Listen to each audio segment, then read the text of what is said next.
चलिए चाय पर चर्चा में खबरों की शुरुआत करेंगे गुड न्यूज से। और ये गुड न्यूज आई है स्पेशली उन बच्चों के लिए जिन्होंने बहुत मेहनत की, दिन रात मेहनत की, और फिर देखिए मेहनत का फल भी बहुत अच्छा मिला है। हम बात कर रहे हैं जेईई मेंस में कामयाबी का परचम फहराने वाले छात्रों की, और आज सब जगह बस उन्हीं की चर्चा हो रही है। इसलिए हमने सोचा कि चाय पर चर्चा की शुरुआत मीशा इन्हीं से कर लेते हैं। बिल्कुल, इस बार जेईई मेंस का रिजल्ट बेहद खास रहा है नवजोत। ऐसा पहली बार हुआ है जब 18 छात्रों ने ऑल इंडिया रैंक 1 हासिल की है। यही नहीं, 44 छात्र ऐसे भी हैं जिनका परसेंटाइल 100 है ना? कमाल की बात। तो आप भी मिलिए उन छात्रों से जिन्होंने कामयाबी की। ये इबारत लिखी है।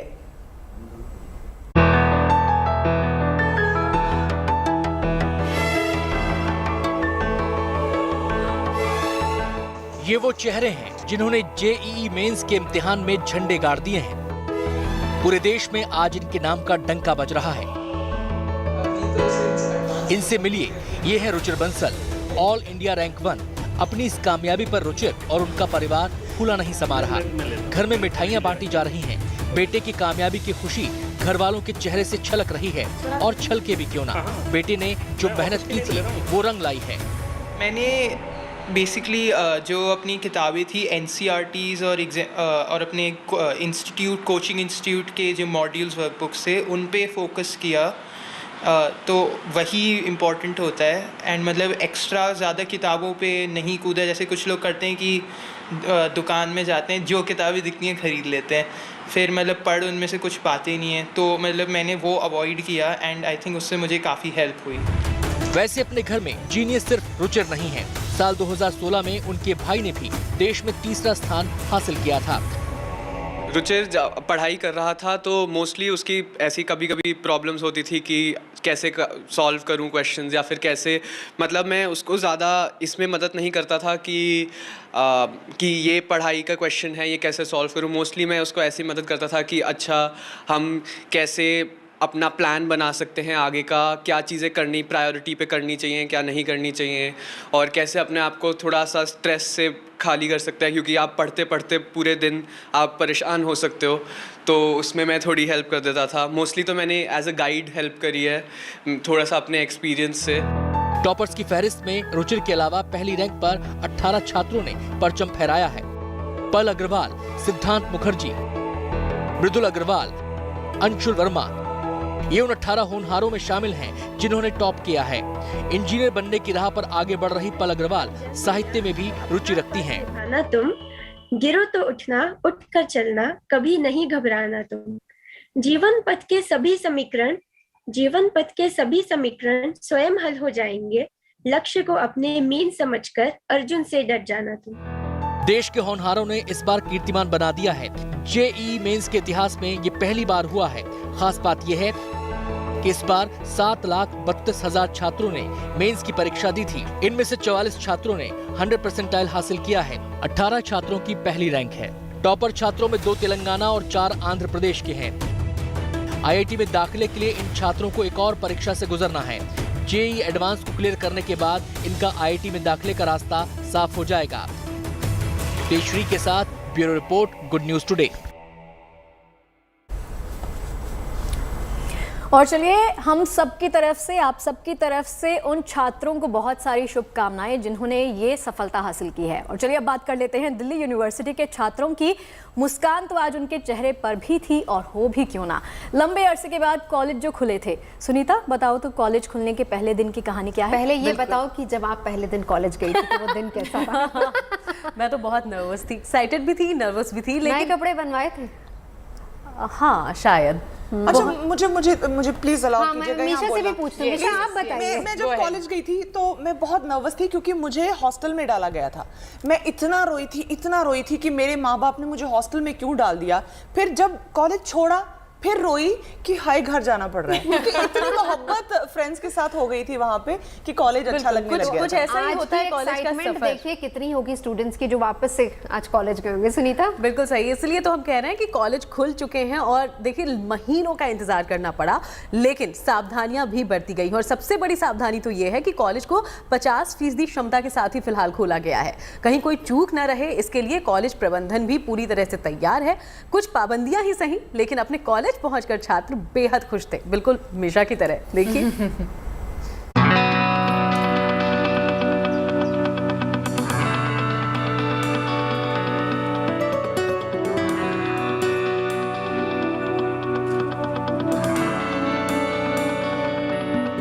दिल्ली विश्वविद्यालय के कॉलेजों में फिर से रौनक लौटती दिख रही है। लंबे समय बाद कॉलेज खुले तो पहले दिन गिने चुने छात्र ही पहुंचे, लेकिन सबकी आंखों में दिखी बेहतर कल की उम्मीद और नए आत्मविश्वास का भाव।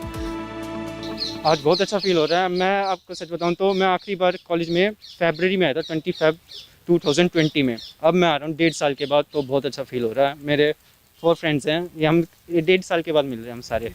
तो कुछ थोड़े दिन बाद भी वैसे भी सही हो जाएगा सब कुछ, काफ़ी लोग आने भी लग जाएंगे, तो मे भी शायद दोबारा से सेम एनवायरनमेंट सेम थिंग मिल जाएगी। काफ़ी खुशी हो रही है। बच्चों को क्यों नहीं होगी, कॉलेजेस का तो शौक रहता है हम लोगों को, वही आने को नहीं मिल रहा था। बट अब थोड़ा है कि हाँ चलो कॉलेज फाइनली आने लग गया। कोरोना के चलते करीब 1.5 साल तक दिल्ली यूनिवर्सिटी के कॉलेज बंद रहे।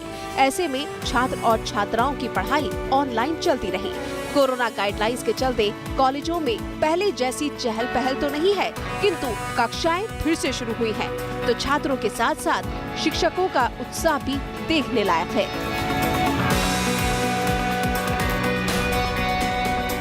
आज बच्चों को मैं वुडलाइस के बारे में मैं सिखा रहा था। तो वुडलाइस कहाँ पे रहते हैं, इन पुराने गमलों में कैसे छुपा के रहते हैं। This is something that we learn hands on and that's an amazing feeling. फिलहाल कॉलेजों को चरणबद्ध तरीके से खोला जा रहा है ताकि कोरोना के नियमों का पालन करवाया जा सके। फिलहाल कैंपस में 50% छात्र छात्राओं को ही इजाजत दी गई है। प्रशासन ने साफ कर दिया है कि उन्हीं छात्र और छात्राओं को कैंपस में प्रवेश की अनुमति मिलेगी जिन्हें कम से कम कोविड टीके की 1 खुराक लगी हो। छात्रावास में दोनों डोज वाले छात्र छात्राओं को ही इजाजत होगी। वहीं कक्षाओं में आने वाले टीचिंग और नॉन टीचिंग स्टाफ को दोनों टीके अनिवार्य होंगे। कॉलेजों में प्रवेश द्वार पर हाथ धोने की व्यवस्था की गई है और सैनिटाइजर मशीनें भी लगाई गई हैं। कॉलेज में घुसने से पहले छात्रों के तापमान की जांच की जा रही है और उन्हें मास्क लगाए रखने के लिए प्रेरित किया जा रहा है। कोरोना के चलते जो छात्र कॉलेज नहीं आना चाहते वो घर पर रहकर पढ़ाई जारी रख सकते हैं। जानकारी के मुताबिक ऑफलाइन क्लासेस के साथ ऑनलाइन क्लासेस भी जारी रहेंगी। पहले दिन कॉलेज पहुंचे छात्रों का कहना है कि जो बात कॉलेज आकर क्लास करने में है वो घर पर ऑनलाइन कक्षाओं में नहीं। मैं यही कहना चाहूँगा कि ऑनलाइन कोई कंपैरिजन नहीं है ऑफलाइन के मुकाबले। जो ऑफलाइन में जब फिजिकल इंटरेक्शन होता है, जो समझ में आता है हमें, वो ऑनलाइन में कभी नहीं आ पाएगा, कभी भी नहीं आ पाएगा, कभी भी। प्रैक्टिकली जो एक्सपीरियंस होता है वैसा ऑनलाइन में तो हो ही नहीं सकता है। वो सिर्फ एक जरिया था कि एक मोशन में रहे हमारी studies, but experience is all about being doing it. So यहाँ पर बाहर आकर फील्ड वर्क करके बहुत अच्छा लगता है। काफ़ी टाइम के बाद हम दोबारा कॉलेज में आए हैं। प्रैक्टिकल का ऑफलाइन का तो मतलब कुछ है ही नहीं मुकाबले, क्योंकि ऑनलाइन में पता भी नहीं चलता कि समझ में आ रहा है कि नहीं, और थोड़ा सा पैसिव माइंडेड भी हो जाता है, क्योंकि होता है ना कि मतलब क्लास ही तो ले रहे हैं, चले जाते हैं फिर ऐसे उठ के। तो मैं ऑफलाइन का तो मतलब मुकाबला ही नहीं है और मुझे तो बहुत ही अच्छा लग रहा है। कॉलेजों में फिलहाल विज्ञान की प्रायोगिक कक्षाएं ही चलाई जा रही हैं। विश्वविद्यालय ने कोरोना नियमों के पालन के सख्त निर्देश दिए हैं ताकि तीसरी लहर के डर से बचा रहे कैंपस। आनंद कुमार के साथ bureau report, good news today. तो चलिए, छात्रों के लिए ये खुशखबरी थी और अब आपको लिए चलते हैं कश्मीर, जहां से आई है एक और खुशखबरी। और ये गुड न्यूज आई है राजौरी से। मसला लोगों की सेहत और स्वास्थ्य सुविधाओं से जुड़ा है। राजौरी के सरकारी अस्पताल का कायाकल्प हो गया है। प्राइवेट अस्पतालों की टक्कर में यहाँ वो सुविधाएं दी जा रही हैं जो लोगों के लिए काफ़ी कारगर साबित होगी। तो है ना ये बड़ी सौगात मिशा? बहुत बड़ी सौगात है। हॉस्पिटल के कायाकल्प से राजौरी के लोगों को बहुत फ़ायदा होगा शिवांगी। अब उन्हें अच्छे इलाज के लिए जम्मू के चक्कर नहीं काटने पड़ेंगे। राजौरी के हॉस्पिटल में ही तमाम आधुनिक सुविधाएं दे दी गई हैं। कम खर्च में बेहतरीन इलाज स्थानीय लोगों के लिए, इससे बड़ी क्या सौगात हो सकती है।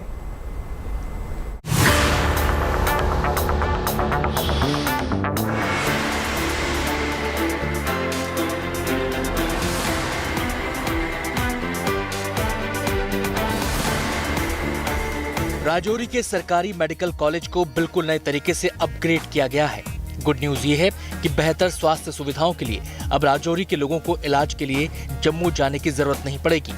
कायाकल्प के बाद राजौरी का सरकारी मेडिकल कॉलेज मरीजों को बेहतर सुविधा मुहैया कराने के मामले में नंबर 1 बन गया है। पैसे की तंगी की वजह से जिन लोगों के लिए इलाज करवाना मुश्किल था, उन्हें इससे बड़ी राहत मिली है।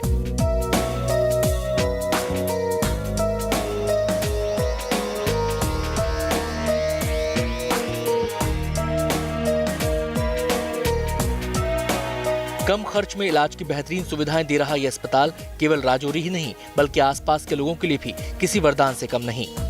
तो हमारे पास ऑलमोस्ट सारी अच्छी मशीनें हैं और इवन के हमारे बायोकेमिस्ट्री डिपार्टमेंट में एबीजी मशीन जो गैस की मशीन है वो भी इस वक्त अवेलेबल है। वो भी टेस्ट हम यहाँ कर रहे हैं जो कि यहाँ पे पहले कहीं वो सवाल ही नहीं पैदा था कि यहाँ पे हमें जम्मू लोगों को जाना पड़ता था। बायोलॉजी लैब है हमारे पास, बायोकेमिस्ट्री है, पैथोलॉजी लैब, पैथोलॉजी में सारे टेस्ट जितने भी हैं, सारे टेस्ट यहाँ पे जितने भी डॉक्टर एडवाइस करते हैं सारे यहाँ पे अवेलेबल हैं।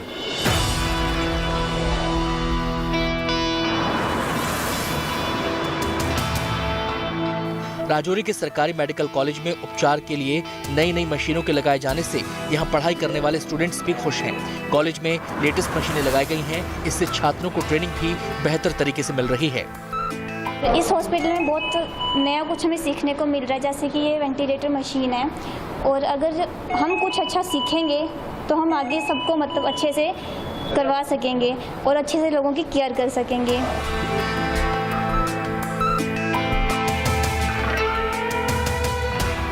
कोरोना की दूसरी लहर ने जम्मू को भी प्रभावित किया था।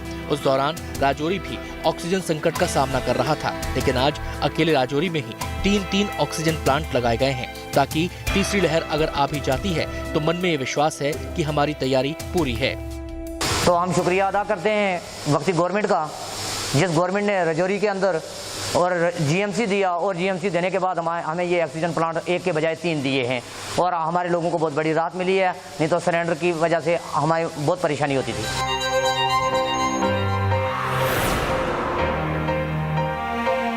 अस्पताल प्रशासन कोरोना की तीसरी लहर की आशंका को भांपते हुए तैयारी में कहीं कमी न हो इस बात पर विशेष ध्यान दे रहा है।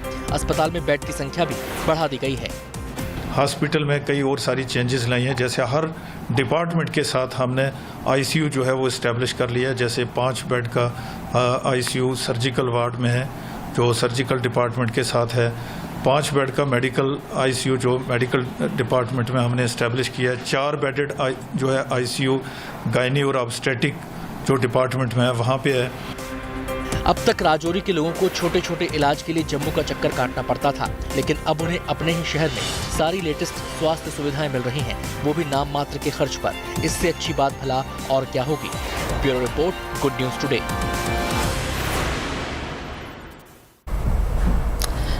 वैसे ये पीछे जो तस्वीर आज देख रहे हैं ना, ये मुझे बहुत पुराने समय में ले गई है। मैं कभी गई थी, 80 घाट की ये तस्वीर है और यहाँ पे शूट करने का मौका मिला था। तो गंगा के घाट, मतलब यहाँ की फीलिंग ही कुछ और होती है। और शाम की जो गंगा आरती होती है वो बहुत ही खूबसूरत। आप तो देखिए अब वैसे ही इन घाटों का कायाकल्प हो चुका है और इसके हमेशा अगर आपने शूट किया हो तो मेरे ख्याल से आपने अंदर वाली वो टमाटर चाट भी खाई होगी, बहुत फेमस है यहाँ की। खाई थी मैंने, बहुत सुकून देने वाली गंगा आरती, बहुत ज्यादा चटपटे स्वाद। बनारस का वैसे अपना ही रंग है, अपना अलग रंग है, मतलब बार बार यहाँ जाने का मन करेगा। देखिए मैंने अब तक सिर्फ तस्वीरों में देखा है या जैसा आप लोग कह रहे हैं तो बस सुना है और बहुत दिल से चाहती हूँ कि जल्द बनारस जाऊँ, क्योंकि सिर्फ खाना पीना नहीं, बनारसी साड़ियाँ भी उठानी है बहुत सारी। शिवांगी तुम जाओ तो मैं तुम्हें कंपनी जरूर दूंगी, साथ चलते हैं। नहीं, लेकिन बनारस सच में बहुत खूबसूरत है। अगर आप नहीं गए हैं तो आपको जरूर जाना चाहिए वहां पर। और अब देखिए वैसे भी गंगा साफ हो गई है, घाट इतने खूबसूरत हो गए हैं तो जाने का मन भी करेगा, ठहरने का मन भी करेगा और गंगा आरती जरूर अटेंड कीजिएगा। अब मैं गंगा के रास्ते चलते चलते आपको कानपुर लिए चलती हूँ, क्योंकि वहाँ से एक बहुत अच्छी खबर आई है और ये भी गंगा से जुड़ी है और वहाँ पर भी एक नई तस्वीर, खुशनुमा तस्वीर नजर आ रही है। सुनीता? बिल्कुल, और ये कहानी भी गंगा घाटों से ही जुड़ी हुई है, क्योंकि कानपुर में गंगा घाटों की चमक एक बार फिर से लौट आई है नवजोत। जो गंगा कानपुर में प्रदूषण के बोझ से दबी हुई थी वो अब अविरल बह रही है। जिन घाटों पर लोग जाना तक पसंद नहीं करते थे, अब वहाँ से लौटने का ही मन नहीं करता। घाटा। सूरत यानी कि पूरी तरह से बदल चुकी है। देखिए जरा।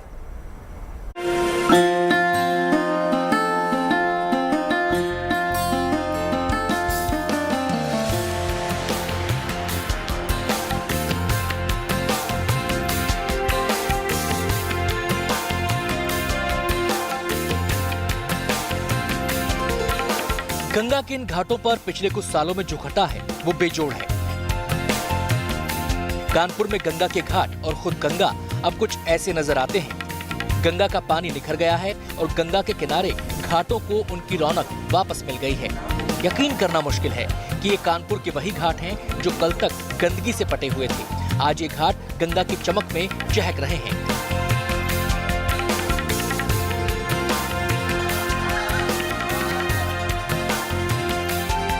और इन घाटों की तस्वीर अब कानपुर में आए बड़े बदलाव की कहानी बन गई है।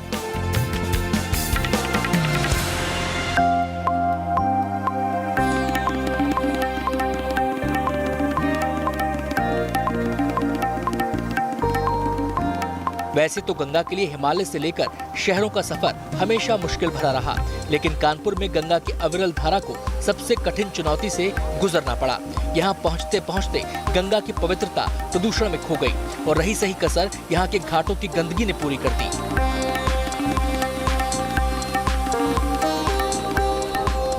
लेकिन अब सब बदल चुका है। घाटों की गंदगी गुजरे जमाने की बात हो चुकी है। साफ सुथरे घाट अब एक नई कहानी बयां कर रहे हैं। कानपुर में गंगा की उसकी खोई पवित्रता लौटाने में नमामि गंगे परियोजना अहम साबित हुई। इस प्रोजेक्ट के चलते अटल घाट, सरसैया घाट, परमठ जैसे घाटों की सूरत बदल गई। अब ये घाट साफ सुथरे हो चुके हैं। यही नहीं, गंगा का पानी भी अब नदी के जीवंत हो जाने की गवाही दे रहा है। यही वजह है कि घाटों पर अब लोग लौटने लगे हैं और बदलाव के बयार के बीच खुद को पाकर खुश नजर आ रहे हैं। पानी बहुत गंदे थे, इतना साफ सफाई पानी में नहीं था और ऐसा था भी नहीं कि इतना बढ़िया बैठा जाए स्कूल में। पहले एकदम उस तरह से मैनेज वे में नहीं बना था। अभी इतना मैनेज होकर इतना बढ़िया बन गया कि यहाँ से गुजरो, बैठ जाओ कुछ देर तो एकदम शांति मिलती है यहाँ पे। कानपुर से गुजरने वाली गंगा अब इस शहर में खुलकर सांस लेने लगी है। लोगों के सहयोग, कुछ की जिद और प्रशासन के परिश्रम ने गंगा की सूरत बदल डाली है। हाल के दिनों में गंगा में गिरने वाले नालों को रोका गया है। घाटों के किनारे हरियाली को संजोया गया है, जिसका असर अब कानपुर के गंगा किनारे दिखने लगा है। लोग घाटों के निर्माण में पैसा खर्च कर दिया करते थे, लेकिन जो नाले उसमें गिरते थे उसको किस तरीके ट्रीटमेंट प्लांट के माध्यम से ठीक किया जाए, वो बेसिक कोई उस पर नहीं जाता था। मैंने जब लोगों को सुझाव दिया बड़े पैमाने पर, उच्च पैमाने पर, तो इस बार अब ये हुआ है कि क्या हमारे यहाँ पे आउटपुट हो रहा है, क्या वेस्टेज आ रहा है, क्या सीवर का पानी आ रहा है, क्या कारखानों का पानी आ रहा है, कितना ट्रीटमेंट प्लांट की आवश्यकता है, ये सारी की सारी चीज़ें हमारे लिए महत्वपूर्ण बन गई। कानपुर में गंगा की चमक लौटाने के बाद अब कोशिश इन घाटों की आध्यात्मिकता वापस लाने की है। कानपुर सरसैया घाट पर बनारस की तर्ज पर गंगा आरती करने का प्रस्ताव है। जो गंगा आरती है उसको भी हम लोगों ने अभी रिसेंटली नगर निगम से परमिशन दिया है, ताकि इसमें लोगों को भी हम लोग जोड़ सके और एक स्पिरिचुअल और एक बिहेवियरल चेंज दोनों हम लोग इंश्योर करना चाहते हैं, ताकि क्योंकि ये गवर्नमेंट और सिटीजन्स का एक कोलैबोरेशन में हम लोग अपने गंगा नदी को स्वच्छ रखें।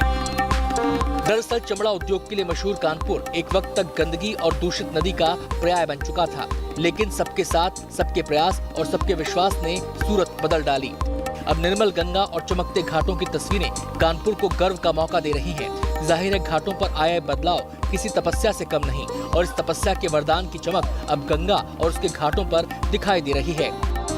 कानपुर से Abhishek Mishra, good news today.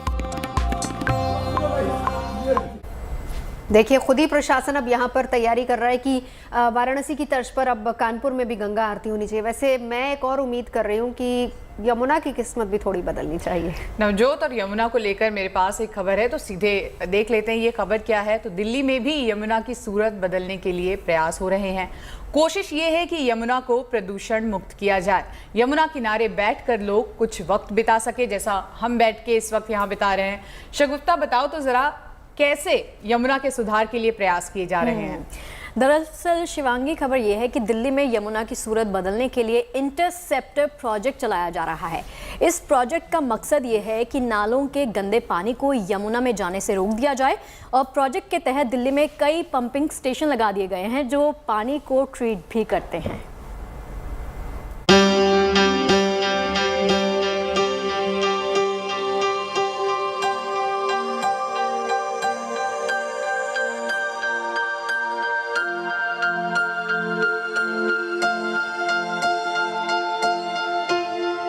Yamuna Delhi की प्यास बुझाती है लेकिन खुद हांफती दिखाई देती है।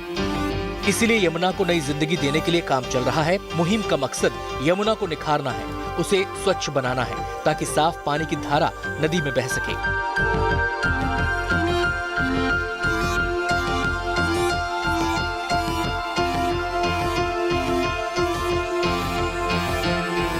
गुड न्यूज ये है कि इस मकसद को पूरा करने के लिए दिल्ली में इंटरसेप्टर प्रोजेक्ट शुरू किया गया है। प्रोजेक्ट के तहत द्वारका समेत कई जगहों पर पंपिंग स्टेशन लगाए गए हैं। पंपिंग स्टेशन में खास स्कैनर और बड़े बड़े पंपों के जरिए गंदे पानी का ट्रीटमेंट किया जाता है। स्कैनर गंदगी और पानी को अलग अलग कर देते हैं।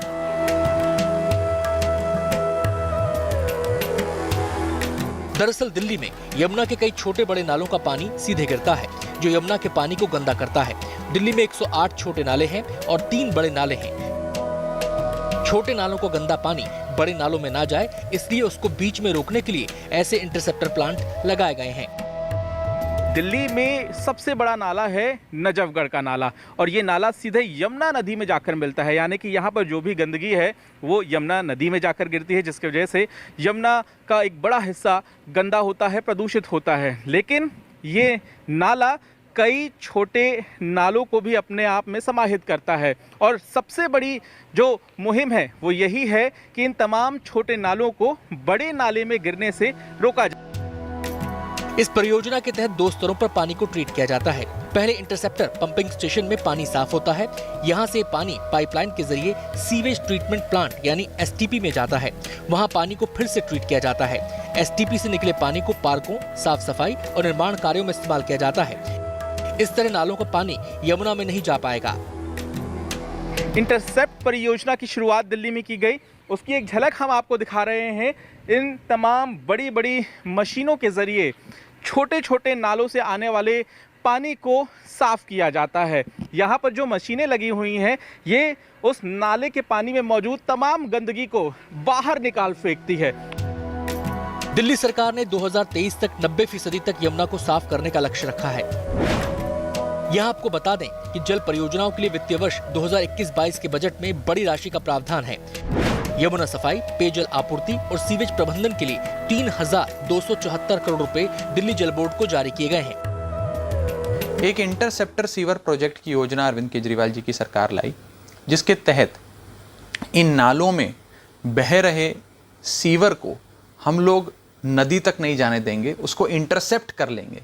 इसीलिए इसे इंटरसेप्टर सीवर प्रोजेक्ट कहा जाता है। उसे वहीं बीच में रोककर उसकी दिशा हमारे सूएज ट्रीटमेंट प्लांट की ओर मोड़ देंगे। ये अच्छी बात है कि यमुना को साफ करने की योजना पर लगातार काम हो रहा है, लेकिन असल खुशी तब मिलेगी जब 2023 तक यमुना के सफाई के तय लक्ष्यों को पूरा कर लिया जाएगा। Pankaj Jain, good news today, Delhi.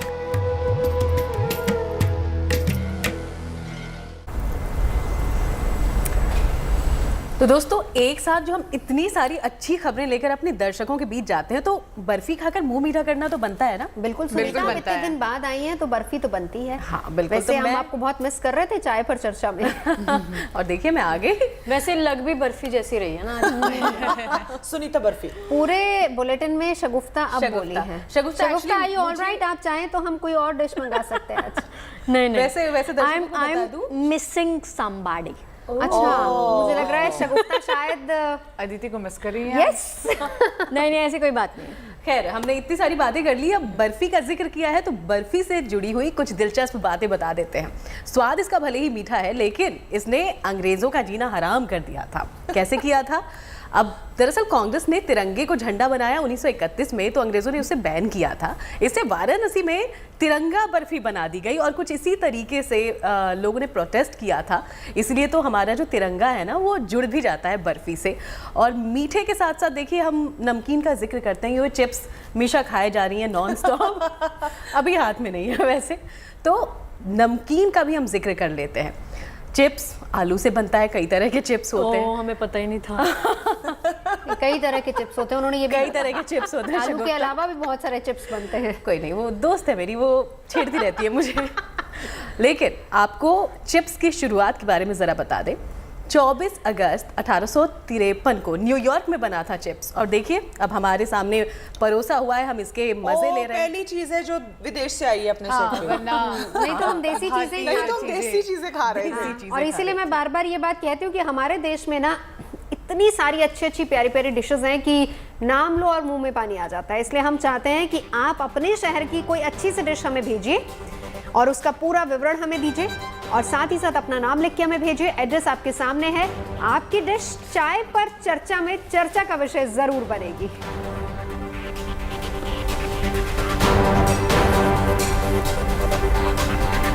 वैसे मैं चाहती हूँ पंजाब वालों से स्पेशली बात करना, अभी साडे एरिए दे लोग तां घट सानू भेजो चीज़ां, अपने स्नैक्स भेजो ताकि असीं खाइए, उन्होंने इंजॉय करिए ते तुहाडा जिक्र भी करिए। फिलहाल आगे बढ़ते हैं। इतिहास के अमृतसर के कुलचे याद आ रहे हैं। अमृतसर वालों, नवजोत कुलचे खाना चाहते हैं। कुलचे नहीं पहुंचेंगे, कुलचे रास्ते में ही खराब हो जाएंगे। चलो देखते हैं किद्दां करदे ने। साडे पंजाबी बड़े क्रिएटिव ने, वो जुगाड़ लगा लेंदे ने एंड दिल मेक श्योर कि वो साडे तक पहुंच जाए। आगे बढ़ते हैं। इतिहास के पन्नों को पलटती एक और रिपोर्ट अब आपको दिखाते हैं। खबर है कि जलियांवाला बाग की शहीदों की इस जमीन का इतिहास आने वाली पीढ़ियों को भी रोशन करे, इसके लिए नए तरीके से इसे सहेजा गया है। शिवांगी आपको बताएंगी कैसे। बिल्कुल, और बात अभी यहाँ अमृतसर की हो रही थी, तो अब इस खबर को भी देख लेते हैं कि अगर आप जालियांवाला बाग जाएंगी मिशा, तो वो अब आपको नए रूप में नजर आएगा। जालियांवाला बाग की जिन दीवारों पर वक्त की धूल नजर आने लगी थी, उन्हें अब निखार दिया गया है। शहीदों की शहादत को बयां करने के लिए लाइट और साउंड शो का भी आयोजन किया जाता है। तो अब देखिए, ये एक अलग तरह का जालियांवाला बाग आपको देखने को मिलेगा, और ये बदलाव वहां पहुंचने वालों जो लोग हैं उनके लिए गुड न्यूज़ है। तो ज़रा नज़र डालते हैं इस गुड न्यूज़ पर।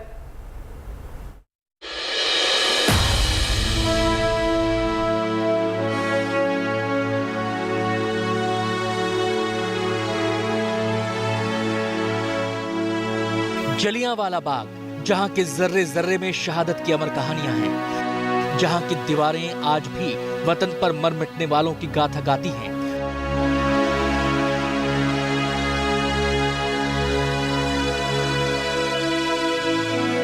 शहीदों की ये कहानियां आने वाली पीढ़ियों तक पहुंचती रहें, इसके लिए सरकार ने एक कोशिश की है। पूरे ऐतिहासिक स्थल को संवार कर, निखार कर एक नया रूप दिया गया है। नए रंग रूप में जलियांवाला बाग को देखने बड़ी संख्या में पर्यटक उमड़ रहे हैं।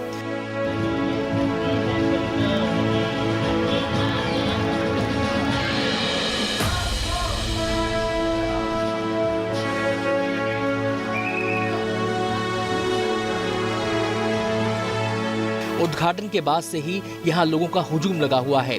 शनिवार और रविवार को तो पर्यटकों की संख्या हजारों में पहुंच जाती है।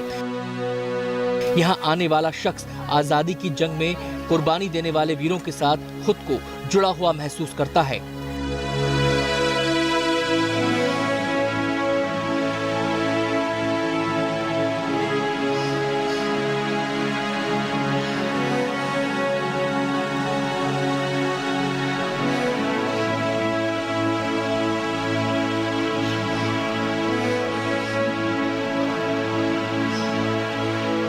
अमेजिंग लग रहा है यहाँ का मूवमेंट देखकर। इतना अच्छा शो है और इतना अच्छा, मतलब बहुत ही अच्छा लग रहा है। एंट्री तो इतनी औसम है, बस बहुत ही अच्छा लग रहा है यहाँ पे देखकर। जो लेजर लाइटिंग यहाँ पे हो रही है, जो लेजर शो है, जो गैलरी है, वो देखते ही बनती है। नवीनीकरण के बाद इस ऐतिहासिक स्थल पर बहुत कुछ बदला है, जो लोगों को भी भा रहा है। जलियांवाला बाग में आते ही सबसे पहले सैलानियों का ध्यान एंट्रेंस पर जाता है। ये वही तंग रास्ता है जहां से जनरल डायर ने सेना को अंदर जाने के लिए कहा था।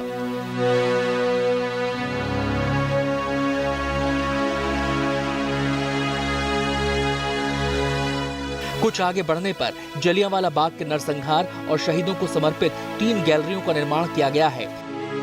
इस गैलरी में शहीदों से संबंधित दस्तावेज रखे गए हैं। इसके पीछे मकसद ये है कि आज की युवा पीढ़ी आजादी के सेनानियों की शहादत के बारे में जान सके। मैंने यहाँ पे लाइट एंड शो देखा, बहुत अच्छा था। यहाँ हिस्ट्री की बुक में ये नहीं मिलता है।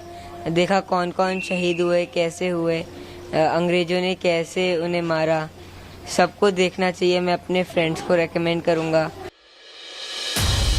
अंग्रेजों की गोलियों से बचने के लिए उस वक्त जिस कुएं में सैकड़ों लोगों ने कूदकर अपनी जान दे दी थी, उस शहीदी कुएं की मरम्मत की गई है।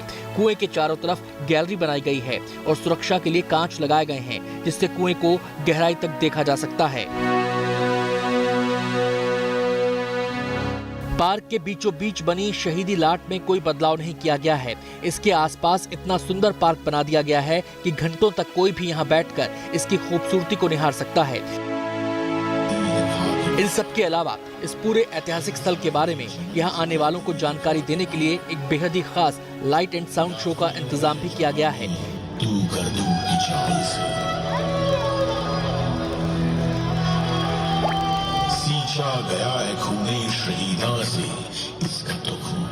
जलियांवाला बाग का ये नया स्वरूप लोगों के दिलों में जगह बना चुका है। यहाँ आने वाला हर शख्स दिल से शहीदों को सलाम कर रहा है। Bureau report, good news today.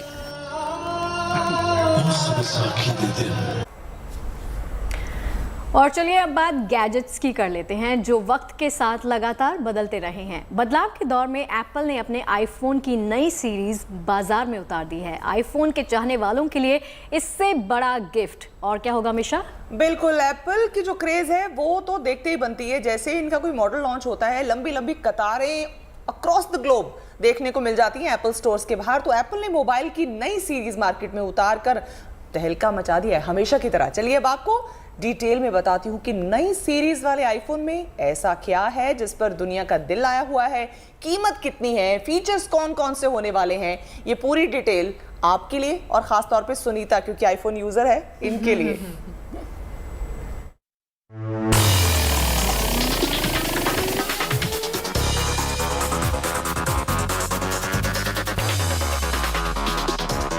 खत्म हुआ इंतजार,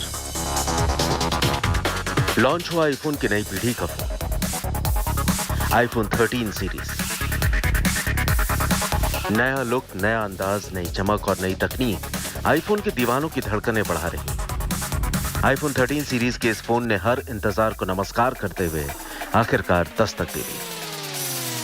गुड न्यूज यह है कि आईफोन 12 सीरीज की तरह आईफोन 13 सीरीज के 4 मॉडल्स लॉन्च हुए हैं। इनमें iPhone 13 mini, iPhone 13, iPhone 13 pro और आईफोन 13 प्रो मैक्स शामिल है। अब बिना एक पल गंवाए आपको आईफोन 13 सीरीज के फोन्स की खूबियों की सैर कराते हैं। आईफोन 13 का डिस्प्ले साइज 6.1 इंच है, जबकि आईफोन 13 मिनी का डिस्प्ले साइज 5.4 इंच है।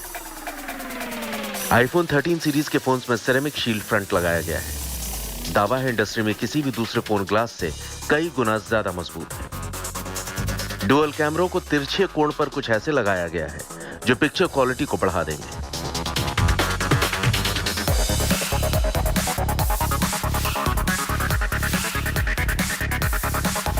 एप्पल कंपनी का दावा है कि इस फोन की ब्राइटनेस बाकी फोन से बेहतर होगी। इस आईफोन में अब तक का सबसे फास्ट चिपसेट भी लगा है।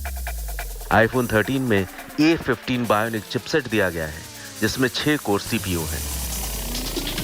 वीडियो रिकॉर्डिंग में भी ये फोन पिछले सभी आईफोन्स को मात देगा। इसमें नया सिनेमैटिक मोड है, जो सब्जेक्ट के मूव करने पर भी फोकस बनाए रखेगा। इसकी एक और खासियत यह है कि वीडियो में भी इसमें बैकग्राउंड ब्लर करने का ऑप्शन है। आईफोन 12 की तरह ही आईफोन 13 भी 5G रेडी फोन है।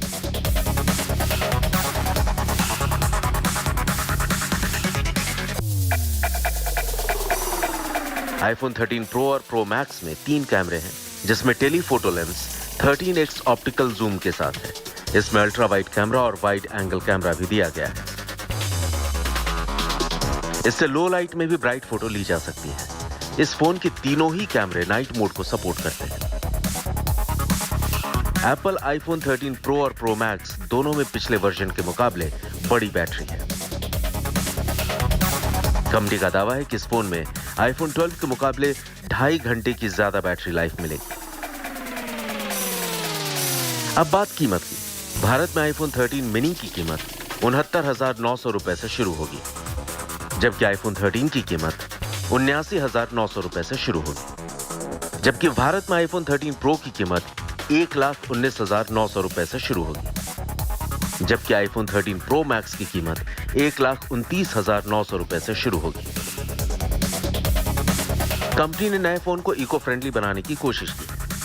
प्लास्टिक का इस्तेमाल नहीं किया गया है, रिसाइकल मटेरियल का इस्तेमाल ज्यादा हुआ है। कहा जा रहा है कि सेगमेंट के प्रो और प्रो मैक्स फोन्स को बगैर सिग्नल के सैटेलाइट फोन की तरह भी इस्तेमाल किया जा सकता है। हालांकि यह सुविधा भारत में होगी या नहीं, इसकी अभी जानकारी नहीं है। Bureau report, good news today. चलिए अब चर्चा को थोड़ा सा विराम देंगे, थोड़ा सा रेस्ट लेंगे और फिर उसके बाद बहुत सारी खबरें होंगी। चाय पर चर्चा भी जारी रहेगी। आप देखते रहिए गुड न्यूज टुडे।